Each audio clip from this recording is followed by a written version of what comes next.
Good morning दोस्तों। एक विचार को प्रसार और प्रसार की उतना ही आवश्यकता होती है जितना पौधों को पानी की। नहीं तो दोनों मुरझाएंगे, दोनों मर जाएंगे। नमस्कार, मैं अभिषेक। मैं आज आप लोग के सामने ऐसे शख्सियत के बारे में बताने जा रहा हूँ जिनका नाम आज सिर्फ देश में ही नहीं बल्कि पूरे वर्ल्ड में उनका नाम लिया जाता है। मैं आज उन शख्सियत के बारे में बताने जा रहा हूँ जिन्होंने न सिर्फ अपने संघर्ष से समाज को बदला बल्कि उन्होंने अपने शिक्षा से पूरे दुनिया में इतिहास रचा। जी हाँ, मैं बात करने जा रहा हूँ बाबा साहब भीमराव अंबेडकर की।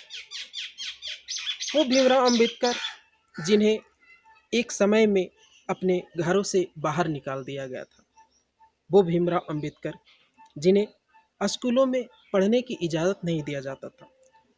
वो भीमराव अंबेडकर जिन्हें संस्कृत पढ़ने से अछूत माना जाता था। वो भीमराव अंबेडकर जिन्हें समाज में एक अछूता जाति के नाम से जाना जाता था। वो बाबा साहब जिन्हें घड़े का पानी तक नहीं पीने को दिया जाता था। मैं बात करने जा रहा हूँ वैसे शख्सियत जिन्होंने आज हमारे भारत का संविधान रचा और पूरे भारत उसी की देन पर आज चल रहे हैं। जी हाँ दोस्तों, आज बाबा साहब का जयंती के शुभ अवसर पर उनका मैसेज लोगों तक पहुंचाने का मुझे अवसर मिला है। इसके लिए मैं बाबा साहब का बहुत धन्यवाद करता हूं।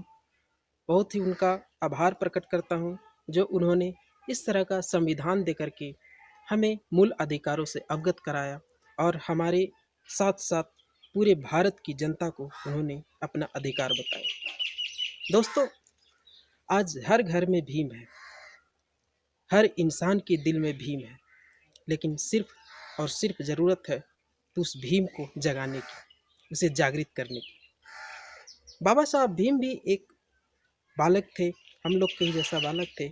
उन्होंने अपने प्रस्ताव देखा, उन्होंने ना सिर्फ संघर्ष किया बल्कि उन्होंने आने वाले भविष्य के बारे में देखा कि लोग इस तरह से शिकार होते जा रहे हैं। राजतंत्र, प्रजातंत्र, ऊंच नीच, छोटे बड़े जातियों का शिकार होते जा रहे हैं और शिकार को उन्होंने इस तरह से हम लोग के सामने उदाहरण के रूप में, सॉल्यूशन के रूप में संविधान बनाकर हमें हमारी गुलामी से आज़ादी दिलाई। दोस्तों, मैं सिर्फ बात यहाँ पर उनकी नहीं करूँगा, मैं सिर्फ बात उनकी शिक्षा की नहीं करूँगा बल्कि मैं बात करूँगा कलम की ताकत की। दोस्तों, कलम की ताकत इतनी ज़्यादा होती है, इतनी खौफनाक ताकत होती है कि वो बड़े से बड़े पहाड़ों को भी गिरा देती है, बड़े से बड़े मुश्किलों को भी एक छोटा अवसर में प्रदान कर देती है। जी हाँ दोस्तों, मैं बात कर रहा हूँ शिक्षा की, मैं बात कर रहा हूँ एजुकेशन की, मैं बात कर रहा हूँ शिक्षा व्यवस्था के द्वारा जो सुधार है उसके बारे में।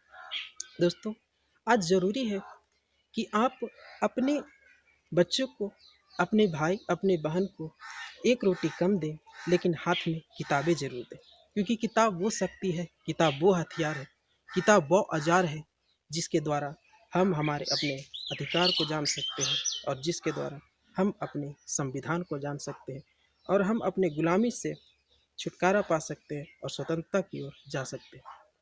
देखा जाए तो अप्रत्यक्ष रूप से हम अभी भी गुलाम हैं और इसी गुलामी के दायरे में हम इस तरह से बंध गए।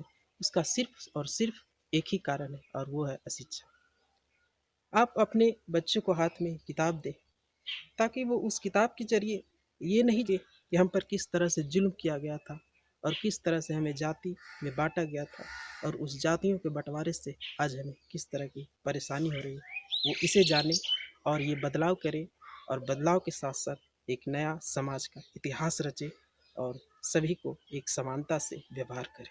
दोस्तों, मैं ये मैसेज सिर्फ उन लोग तक पहुंचाना चाहता हूं जो अभी भी सामाजिक रूप से पिछड़े हैं, जो अभी भी विकास की कगार में एकदम पीछे हैं, जो अभी भी सभी कामों में पीछे ढकेल दिए जाते हैं। मैं आप लोग से हाथ जोड़कर अनुरोध करता हूं कि जितना हो सके आप उन समाज तक ये वीडियो को पहुंचाइए, उन लोगों तक इस वीडियो को पहुंचाइए जो गुलामी का शिकार झेल रहे हैं, जिन्हें अभी तक सिर्फ और सिर्फ वोट बैंक समझा जाता है। मैं सिर्फ और सिर्फ उन्हें एक ही बात कहना चाहूँगा, अपने अंदर का शिक्षा को जागृत करिए, शिक्षित बनिए, समाज से लड़िए, अपना समाज बदलिए और आप भी विकास के रूप में विकसित के रूप में, विकासशील के रूप में आगे बढ़े और इस तरह से आगे बढ़कर अपना समाज को बदले और पूरे भारत को बदले। मैं एक छोटा सा लाइन बोलना चाहूँगा कि गुलाम बनकर जियोगे तो कुत्ता समझकर लात मारेगी दुनिया, और नवाब बनकर जियोगे तो शेर समझकर सलाम ठोकेगी दुनिया। जय हिंद, जय भारत।